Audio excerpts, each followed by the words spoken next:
श्रीमान नरपत दास जी रतरू साहब पधारे हैं। इनके साथ में मोरुंदा के पुलिस थाना से अधिकारी पधारे हैं और आप लोगों को सजग करने के लिए यातायात से संबंधित, इसके अलावा भी आपकी कोई व्यक्तिगत कोई समस्या हो, आप अपनी राय देना चाहते हो, क्योंकि आने वाले समय में आप ही देश के कर्जदार होंगे, तो आपको भी अगर इनसे कुछ पूछना है, कुछ समझना है, अपनी तरफ से कुछ कहना भी है, तो आप निसंकोच आप कह सकते हो।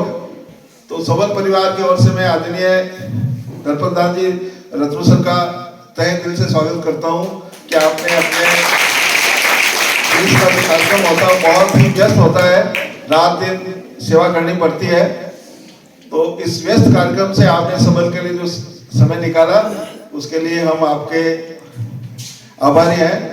एआई तो पढ़ा होगा ना, आर्टिफिशियल इंटेलिजेंस आप पढ़ रहे होंगे, सब कुछ बहुत ज्यादा एडवांस फीचर्स है, परंतु वो सब एक्टिवेट कब होंगे? वो एक्टिवेट जब होंगे कि वो अपन बेसिक चीजें, इतनी महंगी गाड़ी भी लेते हैं। एक मैं आपको जयपुर की कोई इंसिडेंट है, लगभग 14 या 15 की 70 लाख की कोई गाड़ी थी, लग्जरी गाड़ी थी, उसमें एक एक्सीडेंट होता है, आदमी खत्म हो जाता है। उसका गाड़ी के प्रति उसके जो लड़का होता है यंग एज का खत्म होता है, तो उसके फादर उसके क्लेम का दावा करते हैं कि मैंने इतनी अच्छी गाड़ी ली थी, सेफ्टी फीचर्स की ली थी, फिर उसके बाद में उसके बैलेंस ओपन नहीं हुआ है, सेफ्टी बैलेंस। काफी लंबा ट्रायल चलती है, तो उसमें ये होता है कि इसने सीट बेल्ट नहीं लगाया था, तो उनकी ये कंडीशंस थी कि भाई सेफ्टी बैलेंस जब भी ओपन होंगे तब आपका सीट बेल्ट लगा हुआ होगा।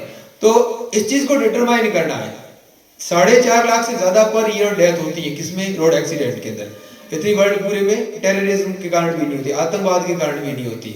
यदि कहीं भी एक आतंकवादी हमला होता है तो कितना बड़ा हुआ होता है कि देश सेफ नहीं है, उसकी सेफ्टी खतरे में, ध्यान नहीं दे रहे हैं, परंतु इतनी बड़ी डेथ हो रही है, हम उसको कोई भी ध्यान नहीं दे रहे। और सब ज्यादातर मोस्टली जो होती है वो होती है 20 से 40 साल की उम्र, अर्निंग एज होती है, तो उसमें डेथ होती है।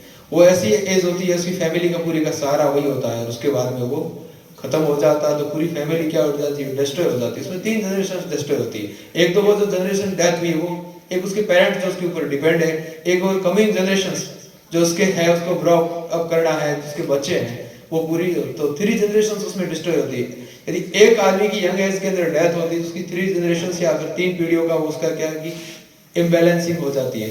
तो अपने को सब लोगों को जागरूक करना है। जैसे आप बस में ट्रेवल करते हो, लगेगा कहीं ना कहीं आपको कि भी वो बस का ड्राइवर है वो सीट बेल्ट नहीं लगा रहा है, तो आप सोचोगे भी मैं क्यों कहूँ? कोई इतनी सवारियां हैं पूरी सी बस के अंदर, 50 सवारियां हैं और वो नहीं कहेंगे तो मैं क्यों कहूँ?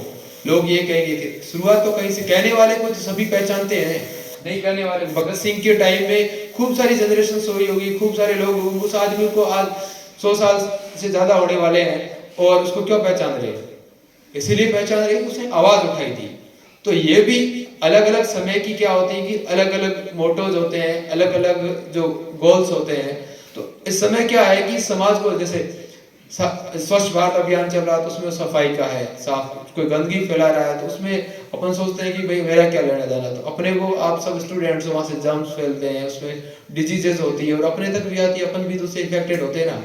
और अपने किस कारण से कि मेरे को क्या लेना? तो सेम यदि वो लापरवाही कर रहा है, कोई भी यदि बस का चालक है वो लापरवाही कर रहा है, नियमों की पालना नहीं कर रहा है और उसने सीट बेल्ट नहीं लगाया है, तो आप सोचोगे क्यों कर रहे हो? परंतु आपने, एक आदमी ने, किसी ने भी, एक सवारी ने आवाज उठा ली, उसने सीट बेल्ट लगा लिया, भगवान करे कोई इंसिडेंट नहीं हो और हो जाती है तो एक ने आवाज उठाई, उन सबकी लाइफ बच जाएगी सेफ्टी से, एक कहने से।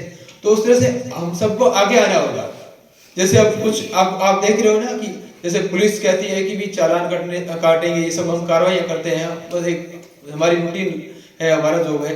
तो कुछ लोग, जैसे हम लोग भी उसको नियम को फॉलो नहीं करते हैं, वायलेट करते हैं। तो आपने